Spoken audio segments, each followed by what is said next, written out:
show you guys the difference in something. Now, out of all of these beds, this one and this one has biochar in it. These have been in for, I don't know, over a month. They've been in over a month. They look okay. These have been in for 3-4 months.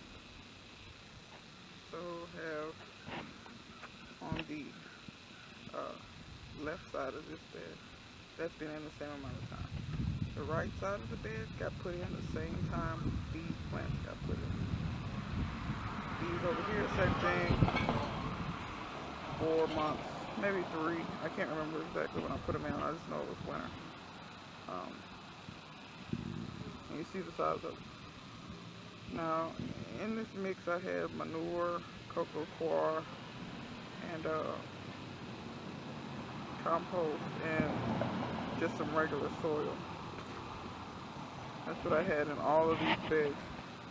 These two, but I added biochar to these. Now, I put these plants in the same time as the plants on the right side of this bed. See how much smaller these are than those? And I don't think it's just the plants, because I'm treating them all the same way. These are just growing much faster. These are almost the size of these, and they're like 4 or 5 months old. So I'm gonna keep monitoring this, and the same thing with these. These have been in for a while. I feel like if I had biochar in there, they'd be more, they'd be bigger. But like I said, as I coil things and redo beds, I'm gonna add biochar to these beds because I have plenty enough to add. When I make my new beds, I'm definitely gonna include biochar in them. But if you just look and see how healthy and green they are, and they are planted pretty close together too. I tend to plant stuff close together.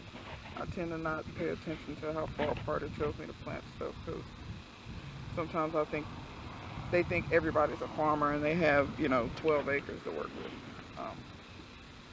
I think you can get a lot more out of your soil if you have decent soil, and I think biochar really adds to that. So if anybody's ever, like I said, I'm gonna keep watching this and see how these do, because if these outgrow all of this other stuff, and I'm still fertilizing this other stuff, I do fertilize it, and it's not keeping up with this. I fertilize this too, but everything else is just not keeping up, really. I'm gonna keep my eye on it and see how these do. I also put rock dust and the other stuff, or azomite. I'm not gonna say azomite or rock dust doesn't work, but I didn't put any in these. I did in the other stuff, and I'm thinking that it's just not a huge, soil amendment. Like, it doesn't have these huge benefits. I'm not saying it has no benefits, but, and I'm not saying I may add azomite to these and see what happens. Maybe these will take off even more. I don't know. I have to see. So, ongoing experiments. But, yeah, I'm loving this. I think I'm going to try to get my 5 new beds put in a day. I think that's what's on the agenda for today. But yeah, this is the end of this video for the garden. I know it's pretty quick, but I didn't have much to show. So yeah, that's what we have here. It's getting hotter and hotter. Spring's on its way. I'll keep you updated, and I'm going to do these beds. More than likely I'm going to film that as well. I don't know if I'll put it in this video or not, but we'll see. Alright, YouTube, I wanted to give you one more view of the seeds that have come up. I'm not sure what day, because some of these I started like a week before the other ones, and I'm not sure how many days it's been for like the stuff on the top row. This is the oldest stuff. I'm sure it's been at least 2 weeks for the top row stuff.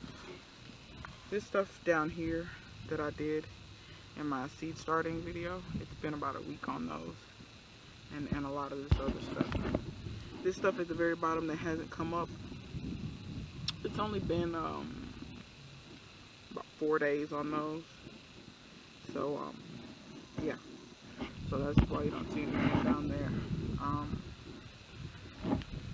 Right here, these just have huge cotyledons on them, but you see the true leaves starting to come in there, right in the middle of some of the bigger ones. If I'm not mistaken, these are watermelon. They're either yeah, I'm pretty sure they're watermelon. Either watermelon or butternut squash. One of the days I'm going to turn the pots around.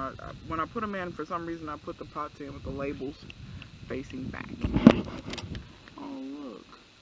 Let's see if you can see that. There's one just right now. I can see the edge of the seed on it. Nope. I really think these are watermelon though. All of these are various tomato varieties. I had really good germination rate on some of these. Because some of these, it looks like all the seeds came up. But we'll call them and pick out what we need. Back there on those butternut squash, yeah. Out of all those seeds I planted, only 3 have come up. I think I see another one starting to sneak up. Then I had some old tomatoes. There's only one of those coming up. So yeah, that's what we got on those. This other stuff, bunch of old seeds, just nothing's really coming up. So not surprised there. It's not a waste. I can always use the starter mix. Put some different seeds in there. Because I got some melons I want to try out. These are some old tomatoes as well. I put a lot of, there was a lot of seeds in there, but only like 4 have come up. These sugar snaps here, they're growing up really nicely. I could have planted these straight in the ground, but I didn't, because at the time I didn't know where I wanted to put them. But it's all good. I'll move them as carefully as I can. Come on. Anyway, these are the squash of some type. They're not cucumbers. Actually, these are either spaghetti squash or butternut squash. Those back there in the back, those are kind of squash too. It's several different types of squash. Those are tomatoes in there. These are corn. Looking pretty good. I can't remember how many I planted on the corn, but I think just about all of what I planted germinated. I think maybe 1 or 2. But yeah. Oh, and let's see. I've got some okra in here somewhere. Oh, let's see. Yeah, back there. I've got okra. And you'll see some more of them are coming up. Those are called Louisiana something or other. They're supposed to stay tender and not get woody. I don't really have much faith in that. I'm probably still gonna pick them when they're young. But yeah, I just wanted to show you guys just how fast these seedlings will take off. So that's where we are on those. The little greenhouse has been working out good for me. The seeds seem to like the humidity and they're staying moist. They're getting enough sunlight, but not, they're not getting barraged by sunlight. So yeah, just keep watching and we'll see how all these plants do. I'm really interested to see about the Bradford watermelons that I planted. I hope the seeds come up. I know people online complained about germination rates. The seeds weren't cheap either. $10 for, supposed to be 10 seeds, but they put 12 in. So, yeah, I hope they come up. Because I don't want to have wasted $10 on seeds. And that's not to mention shipping. Shipping was $4. So $14 for 12 seeds. I better get some plants out of that. But yeah, I'm hoping for the best here. And like I said, all these vacant pots, no worries. I'll just plant something else in them because I have some melons in there that I want to give a try. I also got some poke salad out here too, because I'm gonna plant that this year in a dedicated spot because I have some wild poke salad that comes up. But